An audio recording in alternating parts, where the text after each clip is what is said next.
Quantas pessoas podem compartilhar e viver no mesmo delírio? They're saying you're a bad influence on me. E quando a manipulação se disfarça de amor? Let's give the people what they want. Essas são algumas das perguntas que Coringa, Delírio A2 está trazendo pra gente. Depois do sucesso do primeiro filme, a sequência tinha que ser ainda mais incrível e o Joaquin Phoenix, que já ganhou um Oscar, tá de volta como Coringa. E quem melhor do que a Lady Gaga interpretando Ali pra viver a sua dupla num romance sombrio? A Gabi foi descobrir mais sobre esse filme tão aguardado e teve a chance de falar com um elenco estrelado e com o diretor, o Todd Phillips. Então, coloca o sorriso no rosto e vem comigo no nosso Inside Warner Coringa, Delírio A2.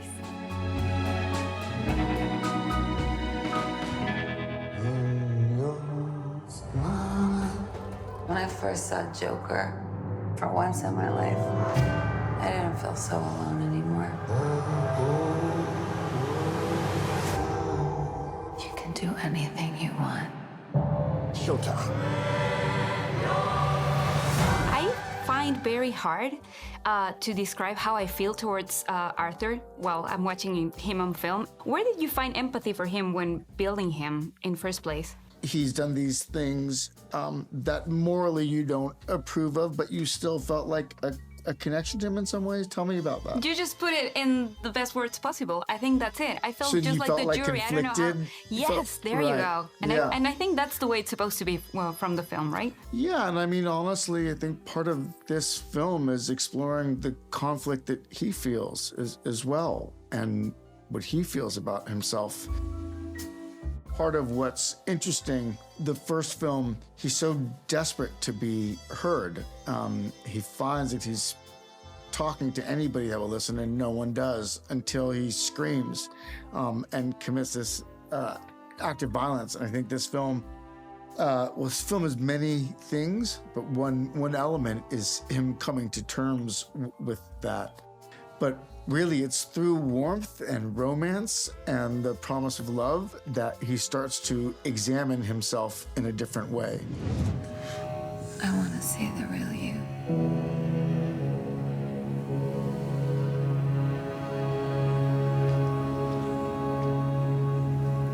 It's just us now. Do you feel like you fully understand this character?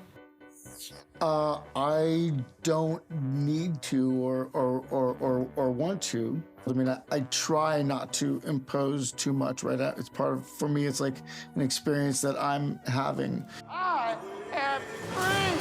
You know, Joker is ultimately a comic book character, and you turned it into such a human character. It's hard to even take a part on this story as an audience member. And I wanted to ask you that because I was feeling just like the jury did. I didn't know what to think. Right. I didn't know like, if I believed him, if I didn't. Yeah. How did you make sure that we all had the same experience as people in this context? I think that's the magic of actors, honestly. I mean, what we could write the script as well as we could write it. We could film everything as beautiful as we could film it. But I think the reason that works for you is because the way Joaquin inhabits Arthur and the way Joaquin inhabits his version of Joker. I would put that all on why actors do what they do and why we all respond to it, you know? When I watch movies, all I watch are the actors. As beautiful as you could make it and all the sets and all the whatever, I'm always just watching the actors. And Joaquin is just one of those people, I just can't take my eyes off him when he does it, you know? But you're the puppet master, ultimately. Thank you. You are no different than any of those people that underestimated me. Also, don't do this to yourself. It isn't you. It isn't me. So you don't think this is me?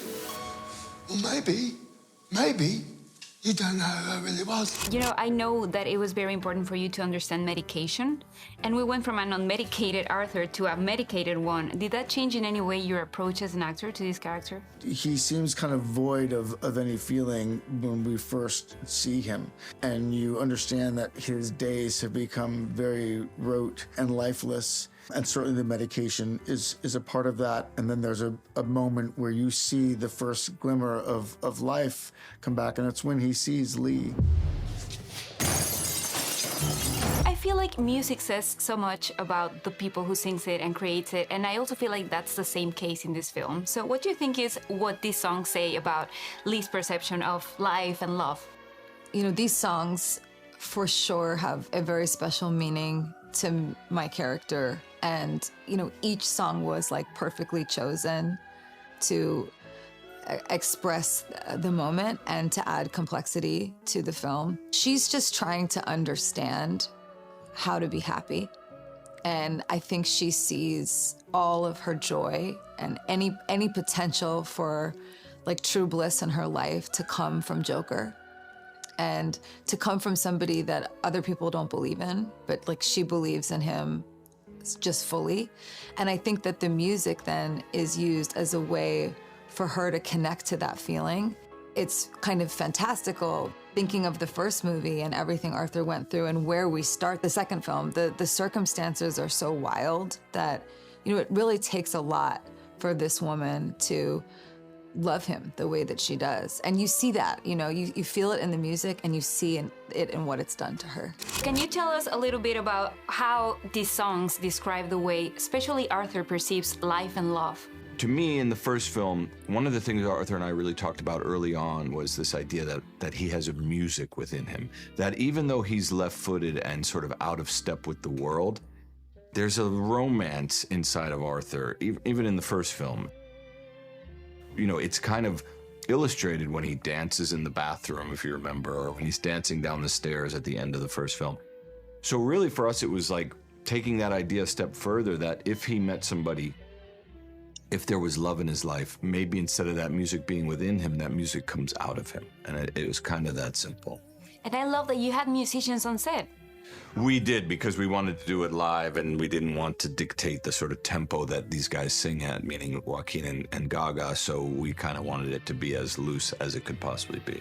And I found really interesting that you chose the songs taking consideration of the context of Arthur, you know, like the mother? That's right, what he may have heard growing up, what his mother probably played in his, even in the first movie, if you remember, Arthur was giving her a bath at one point, and she's got Lawrence Welk on the radio, and it's just kind of these old standards that Arthur grew up listening to. Let's get out of here.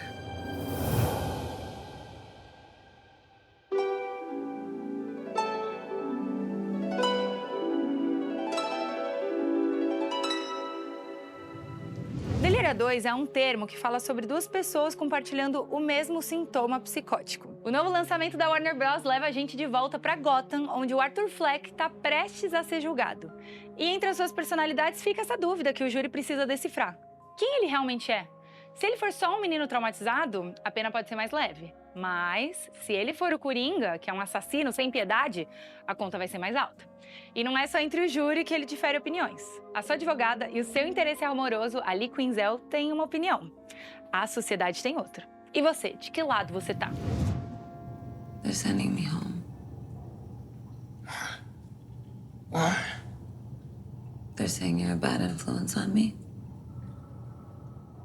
I watched, you know, old, like, asylum videos of people that had folie deux, and it was like heartbreaking, scary, and also a very extreme version of what people do when they're in love.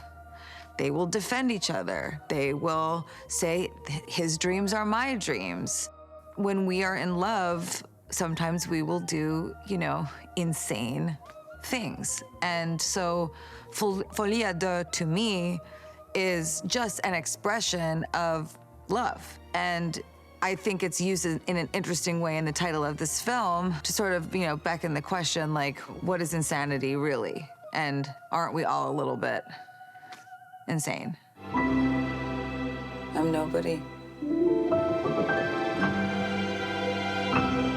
I haven't done anything with my life like you have. I also feel like Arthur is very influenced by other people's expectations on him.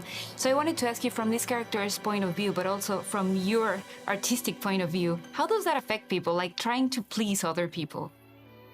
You know, I think that, like, trying to please other people is so much a part of our everyday life, you know, and I think it's a pressure that a lot of people feel. And I try to remember that the things that make me feel the most alive are when I'm, you know, finding a way to communicate my truth in a way that's really honest.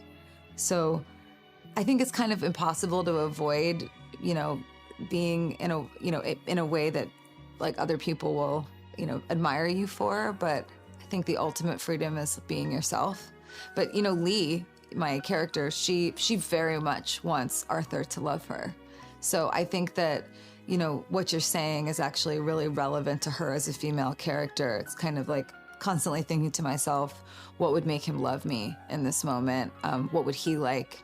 And yet, there is also something about her. There's this like tension where you always feel that like Lee's also doing her own thing. And like, so, the seduction of Joker and Lee being kind of a dangerous and erratic, chaotic person, those two things kind of go hand in hand. E aí, será que é um musical? Como que o Joaquin Phoenix se transformou tanto pro papel? E a Lady Gaga tá bem diferente da diva dos palcos? Todas as respostas estão cada vez mais perto. E agora é sua chance de assistir e tirar suas próprias conclusões. Então, coloca um sorriso no rosto e não perca a estreia nos cinemas no dia 3 de outubro. Eu sou a Valentina Pulgarim e esse foi o Inside Warner, Coringa, Delírio 2. Tchau! Tell us, what's changed, Arthur? I'll tell you what's changed. I'm not alone anymore. That's what we should be talking about.